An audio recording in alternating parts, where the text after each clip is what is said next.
လူမျိုးတို့တပ်ဖြတ်မှုဆိုပြီးတရားစွဲတာနဲ့ပတ်သက်လို့မောင်တော်မှာဖြစ်ခဲ့တဲ့ဖြစ်စဉ်ကိုကျွန်တော်ကသွားရောက်ကူညီခဲ့သူတဦးအနေနဲ့ကျွန်တော်မြင်တွေ့ခဲ့ရတာတွေမောင်တော်ဒေသတွေမှာဘသူတွေကစပြီးတော့ဒီလိုဖြစ်ခဲ့တယ်ကျွန်တော်တို့ရောက်သွားပြီးကျွန်တော်တို့ကိုယ်တိုင်ကြုံခဲ့ရတဲ့အန်ဒီရယ်တွေပြောပြခြင်းတယ်အဲ့ဒါကြောင့်အားလုံးပဲမင်္ဂလာပါခင်ဗျကျွန်တော်တို့နိုင်ငံကြီးကိုဂမ်ဘီယာနိုင်ငံကနေပြီးတော့ဂျီနိုဆိုက်ပေါ့နော်ကျွန်တော်တို့လူမျိုးတို့တပ်ဖြတ်မှုဆိုပြီးတရားစွဲတာနဲ့ပတ်သက်လို့ကျွန်တော်ပြောစရာလေးတွေရှိလာလို့ပါကျွန်တော်ကပြင်ဦးလင်ကိုရောက်နေတယ်နော် channel မှာဖြစ်တဲ့အတွက်ဖုန်းလိုင်းရလေတစ်ခါလေးဟို line သိမ့်မကောင်းဘူးပေါ့နော်ပြီးတော့ line မော်လည်းသိမ့်မတက်ဖြစ်တဲ့အခါကျတော့ကျွန်တော်အကြောင်းစုံကိုသိချာမသိခဲ့ပါဘူးအခုတော့ကျွန်တော်ဟိုသိလာပြီဖြစ်တဲ့အတွက်ဒီကိစ္စကိုကျွန်တော်ဘက်ကကျွန်တော်သိသလောက်ကျွန်တော်ကြုံတွေ့ခဲ့ရသလောက်နော်ဒီပြဿနာနဲ့ပတ်သက်လို့ကျွန်တော်ရှင်းပြခြင်းတယ်ပြောပြခြင်းတယ်အဲ့ဒါကြောင့်ကျွန်တော်ဒီဗီဒီယိုဖိုင်လေးကိုနော်လုပ်လိုက်ရခြင်းဖြစ်ပါတယ်ဟုတ်လားကျွန်တော်တို့ဒီကိစ္စဘယ်ရစခဲ့တယ်လဲဘယ်သူတွေကစခဲ့လဲဘယ်မှာဖြစ်ခဲ့တာလဲပေါ့နော်နံပါတ်1ဒီကိစ္စတွေဟာကျွန်တော်တို့ရခိုင်မှာရှိခဲ့တဲ့ကျွန်တော်တို့2012နော်ဘာသာကြားအရေးခင်းလိုဟာမျိုးနော်အဲ့ဒီလိုပဲကျွန်တော်တို့အခုအဓိကဖြစ်သွားတာကတော့ဟိုဘူးသီးတော်မောင်တော်ပေါ့နော်မောင်တော်ဒေသမှာဖြစ်ခဲ့တဲ့ဖြစ်ရက်ကိုကျွန်တော်တို့ဆွဆွဲထားခြင်းဖြစ်ပါတယ်ပေါ့ဒါကြောင့်ကျွန်တော်တို့အဲ့ဒီမောင်တော်မှာဖြစ်ခဲ့တဲ့ဖြစ်စဉ်ကို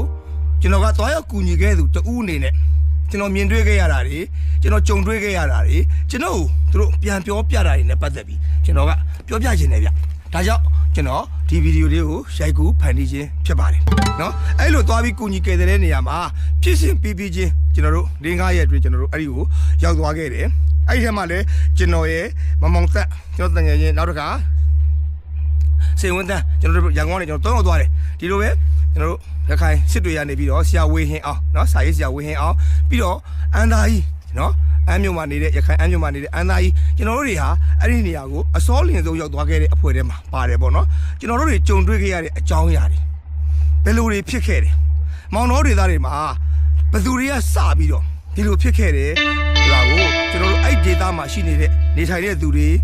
เนาะအဲ့မှာရောက်နေတဲ့ဝန်ထမ်းတွေเนาะသူတို့ကြုံတွေ့ခဲ့ရတဲ့အကြောင်းအရာတွေကိုသူတို့ကိုယ်တိုင်ပြန်ပြောပြတာရယ်ကျွန်တော်တို့ရောက်သွားပြီးကျွန်တော်တို့ကိုယ်တိုင်ကြုံခဲ့ရတဲ့အန်ဒီရယ်တွေကျွန်တော်တို့ဖြစ်ခဲ့တဲ့အဖြစ်တွေအားလုံးကိုကျွန်တော်အသေးစိတ်တင်ပြပေးသွားပါမယ်เนาะအဲ့တော့တချို့ဓာတ်ပုံမှတ်တမ်းတွေအားလုံးကတော့ရန်ကုန်မှာရှိတဲ့ကွန်ပျူတာထဲမှာဖြစ်နေတဲ့အတွက်တော့ဓာတ်ပုံတွေကျွန်တော်မတင်ပြနိုင်သေးပါဘူးပြီးရင်တော့ကျွန်တော်ဓာတ်ပုံနဲ့တကွကျွန်တော်တို့ဓာတ်တွေအားလုံးကိုရှင်းပါမယ်เนาะကျွန်တော်တို့အခုကျွန်တော်တို့ကိုတရားစွဲနေတဲ့ဂမ်ဘီယာနိုင်ငံကြီးကမြန်မာနိုင်ငံဆိုတာကိုသိချာသိသလားဘူးသီးတော်မောင်တော်ဆိုတာကိုသိချာသိသလားသူတို့ရောက်ဘူးလားနော်ဟိုးအဝေးကြီးကနေလေသာဖန်းတရားနာပြီးတော့အင်တာဗျူးတွေတင်ပြလိုက်အဟောတွေတင်ပြလိုက်ဓာတ်တင်ပြလိုက်နဲ့ကျွန်တော်တို့ဆွဆွဲနေတာဗျကျွန်တော်တို့ကနော်ကျွန်တော်တို့ဆိုတဲ့အခါမှာတော့အဓိကတော့ဒီနေရာကိုကုညီကယ်ဆယ်ရေးသမားတွေအများကြီးရောက်ပါတယ်အဲ့ဒီထဲမှာအကြဆုံးနေခဲ့တာရယ်နော်ကျွန်တော်တို့ဟလာဘူးသီးတော်မောင်တော်ကနေပြီးတော့